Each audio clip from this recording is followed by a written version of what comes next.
My name is Mark, a recording angel. I've been observing this earth since the dawn of creation. The Most High has asked me to share my recordings with you. The following are my records of Earth's earliest patriarchs and prophets, collected in this book, Survivors of the Dark Rebellion, God's Heroes from Adam to David. If today's recording contains situations which might be uncomfortable for younger listeners, I will mark the video with the words Parental Guidance Recommended. Chapter 5, Part 2, Tira. Stripping the last piece of bark off of the twig he had been whittling, Tira clamped it between his teeth. Ishmael continued to throw stones at the large rock in front of them. "I don't understand," he kept saying. "Sarah's been gone a while now. Why is Abraham leaving everything the way it is?" "They've always been very devoted to each other," Tira observed. Ishmael spun around. "What does that matter? She's gone now. He wasn't devoted enough to tell the king he was married to her. My mother should be in the first woman's tent. Instead, it stands empty, as if Abraham somehow expects Sarah back someday." The servant boy glanced back toward the camp. It was true. Sarah's tent stood just as it had that first day. Abraham had left all of her belongings exactly as they were, and he was moping around in as bad a mood as Ishmael. Suddenly, Tira's teeth clamped down on the twig, cracking it with force. "Ishmael!" he hissed. "Look over there!" The adrenaline poured through both boys' bodies as they stared at Abimelech and his entire force of men marching swiftly toward them. The two raced as fast as they could back to camp. As quickly as possible, all of Abraham's men joined him as they walked out to meet Abimelech. When they came within speaking distance of each other, Abraham called out, "Abimelech, my brother-in-law, what does this mean?" "Abraham," the king shouted back, "how could you do this to me? How could you bring such a sin on my family? How could you even think of causing the death of an entire tribe? Do you hate us so that you would do this to us?" I don't understand," Abraham stammered. "What great sin?" Tira glanced over at his grandfather, who met his eyes, and then looked at the ground. What great sin? They could think of one. Still, they remained silent. It was not a servant's place to even consider such things, no matter how obvious they were. "Your wife!" Abimelech hissed. "Wife?" Abraham replied, trying to sound surprised. "Don't play games with me," the king snapped. "Your God came to me in the night and told me I would die because I have taken your wife. None of our women have been able to bear children since I took Sarah. I told your God that I had no idea she was your wife and that you had told me she was your sister. Why would you lie to me like that?" "Well, I wasn't really lying," Abraham protested lamely. "She and I are from the same father. We had different mothers, so she's my sister, but yes, she's also my wife." "Why didn't you say so?" the king shouted. "I wouldn't have taken your wife from you." Abraham hung his head in embarrassment and shame. "I was afraid. I was afraid that you would find her as beautiful as I do and kill me and take her." Abimelech snorted in anger. "So what if I did? You would have lost either way. And you're just assuming that I'm that kind of person. Well, I'm not. We were good people before you came. And if your God lets us live, we will continue to be. Here is your wife." He forced Sarah forward. "She has not been touched. I've also brought you some sheep and some cattle. I want you to sacrifice some of them to your God and ask him to please remove his curse from us, because we didn't know what we were doing. I would not have taken your wife if I had known who she was." Abraham nodded. I will explain everything to the Lord, and I'm sure he will remove his curse because you are innocent." "Well, you go ahead and do your explaining. Your God, he seems all ready to know what is going on. I just don't want my people to suffer anymore because of your cowardice and dishonesty." Turning on his heel, he left, the crowd of men following him. Abraham turned and looked at his people. By now the whole encampment had gathered, straining to hear everything. It wasn't difficult. Abimelech's angry voice carried well. "Come, Abraham said, "Let's make a sacrifice to God. You have all heard this, and now you all will witness my sacrifice and my confession of my sin. The Lord is merciful, and he will forgive me." To the heavily veiled Sarah standing in front of him, he said, "And you, Sarah, will you forgive me?" Sarah was silent for a moment, and then reached her hand out toward her humbled husband. He clasped it in his, and they slowly walked to the center of the camp where the altar of worship stood. Terah looked at Ishmael, who had balled his hands in a tight fist at his sides. Tears filled the young man's eyes. Was he that moved to see Sarah back? "It's not fair," Ishmael hissed. "It's not fair. It's just not fair. This isn't how it was supposed to happen." "Come, my son," Abraham said to him. "You must stand at my side for the sacrifices." Ishmael closed his eyes for a moment, and when he opened them again, the traces of emotion were gone. "Yes, Father," he said in a flat voice, and he followed Abraham into the camp.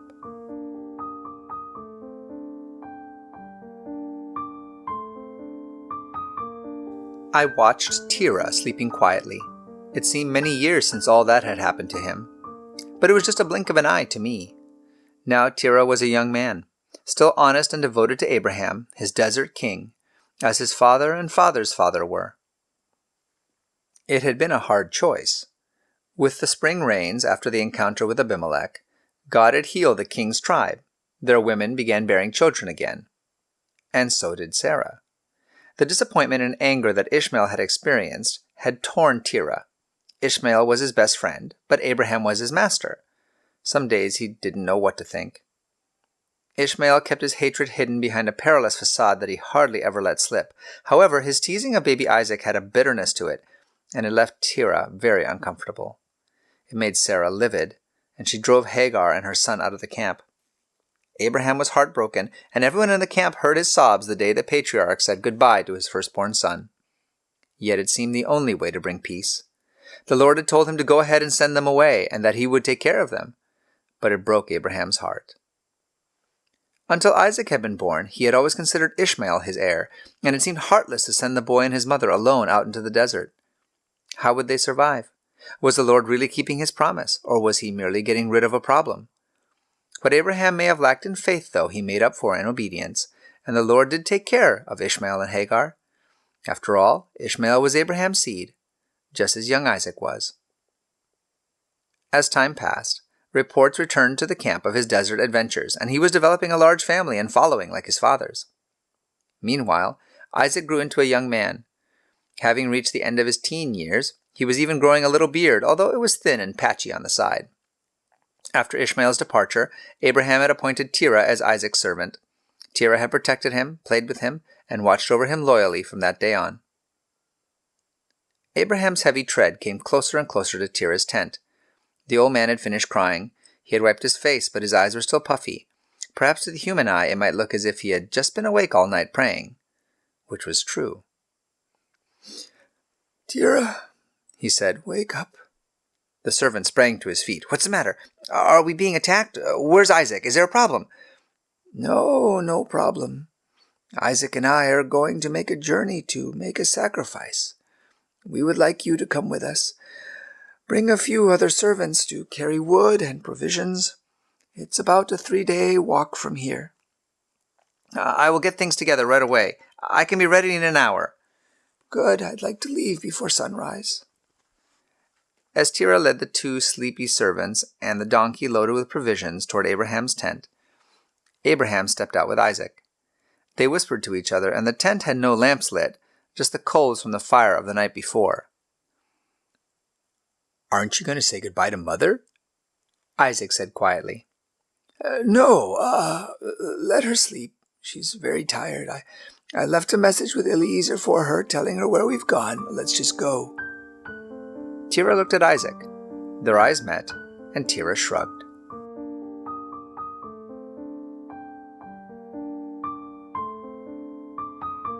It was a rugged journey. We left the grazing land and hiked over steep and rocky terrain.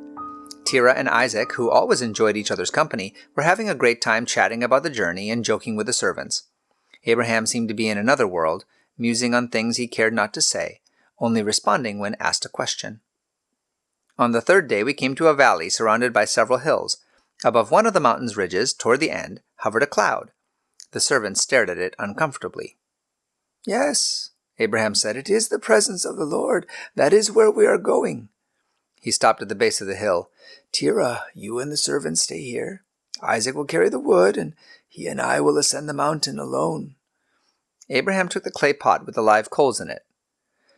"But father," Isaac asked, "what are we going to sacrifice? Where's the lamb?" Abraham turned slowly and looked at his son. His eyes filled with tears, and he shifted his gaze to the ground. The Lord will provide a lamb." Isaac shrugged. God had told his father things before that hadn't made sense to people at the time. Perhaps this was just another example. Terah tied a rope around the wood so it would be easier for Isaac to sling it onto his back, and the father and son started to climb. "Come on," Terah told the other servants. "Let's set up camp here. Since we're obviously going to be here a while, we may as well get comfortable. I have some dried lentils. Spread out and see what you can find to put in our cooking pot to make this lentil stew worth eating." I watched closely, doing my duty of protecting Terah, but I wanted to be up on Mount Moriah with Abraham. I had heard his conversation with God during the night before they left, as everyone slept. The Lord had told him to bring Isaac to this mountain and sacrifice him. I couldn't understand why the Mighty One wanted a human sacrifice. We had watched carefully as he outlined the plan of salvation, and knew that someday his son would come and be sacrificed as a human for the sins of the planet. But was Isaac really the promised one? Had we missed it somehow? Surely not. Then what was God doing? Only the pagans practiced human sacrifice. God's people sacrificed lambs in expectation of the lamb that God would someday provide for their sins. I studied Terah. He was obviously as perplexed as I was, yet he kept the other servants busy, setting up tents and preparing dinner, to ignore the concerns he felt. Terah stared at the impenetrable cloud that covered the mountaintop, and wished he knew what was going on. He had a terrible feeling in the pit of his stomach that he did know, and he tried to shrug it off, but couldn't. He had seen other people make sacrifices to their gods, when they brought only the wood and a young person to the altar. Followers of the Nameless One abhorred the custom. They did not practice human sacrifice, and yet it appeared that was what Abraham's God was requiring of him. Surely he had proved his loyalty time and time again. The God of Abraham had taken one son from him, and now was asking him to sacrifice the other. Thoughtfully, Terah rubbed his temples. He had lived many years in Abraham's camp, and it seemed as if every time they had faced danger, God had delivered them, had kept his promises. But now, it made no sense. Surely Abraham's God would not make him kill his son. Could it be that after all this, Ishmael would be the only heir? Terah frowned. That had never seemed to be God's plan, just Hagar and Abraham's. The mountain was not a high one. Suddenly, a stomach-wrenching cry from an old man shattered the stillness and echoed from the surrounding hills. "My God," he cried. "I do this thing out of loyalty to you." Then Terah heard another muffled shout, and then sobs. Thunder reverberated in the distance. "Surely not," he thought. "Oh, please, God of Abraham, surely he hasn't done it. How could he do this? How could you require this?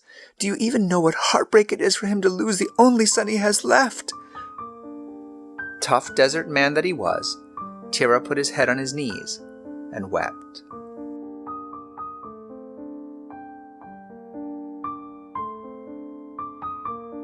While they waited for Abraham to return to the foot of the mountain, the servants busied themselves with breaking down the camp, feeding the donkey, and packing their few supplies on its back for the return journey. Only an hour or two later they heard footsteps coming down the mountain, but still within the cloud.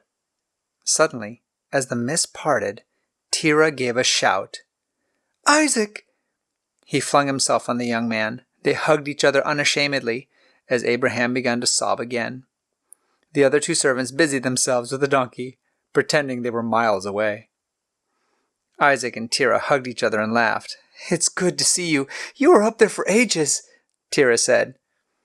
"My father's God is awesome," Isaac observed. "He did provide a lamb. It was right there, tangled up in the thicket. We just didn't see it until the Lord planned for us to see it, Abraham suggested. Yes, Isaac agreed. So this trip involved what I feared until you saw the lamb? Tira asked. Abraham met his eyes for the first time in the entire trip. What a terrible thing to have to sacrifice, the old man said slowly. Your only son, now that Ishmael is gone. My laughter, Abraham replied, making a play on the meaning of Isaac's name. Tira nodded. We heard you. Ah, did you hear the answer? No, Tira replied, just thunder. It was the Lord, Isaac said. Father shouted, out of loyalty to you I give my son. And God answered, no, don't kill the lad. Out of loyalty to you I will give my son. Abraham smiled, although beneath his heavy beard his chin was quivering. It's the lamb, he said. We sacrificed the lamb, looking forward to him giving his son to save us. I never understood what overwhelming love and loyalty it would take to give your son to save someone. I almost couldn't do it. How very much he must love us. Tira swallowed hard. He thought of his son, now a 2-year-old toddling about the camp. Could he have offered him to the God of Abraham if he had been asked? Shuddering, he closed his eyes, thankful that the God of Abraham had not tested him in that way. How much he must love us, the servant agreed. I had watched these humans sacrificing lambs since Eden, and yet the meaning of it just now pierced through not only my intellectual understanding, but my feelings too. Abraham's grief on the mountain was heart-wrenching, and yet his love for Isaac was so small compared to the Almighty's love and bond with his son. Yes, truly, how much the Mighty One loved these humans, all of them, so much that it may take them an eternity to understand. This broadcast has come from the book Survivors of the Dark Rebellion by Sally Pierson Dillon, with permission from the Review and Herald Publishing Association. This book and the rest of the series, War of the Ages, can be purchased by going to www.adventistbookcenter.com or by calling 1-800-765-6955. I'm your narrator, Austin Backus, and this audio project is a gift to you from my free Christian book ministry, RXF 1888. Please visit our website, www.rxf1888.com, to request free Christian books for both kids and adults. And join us here again for more stories from Mark the Recording Angel.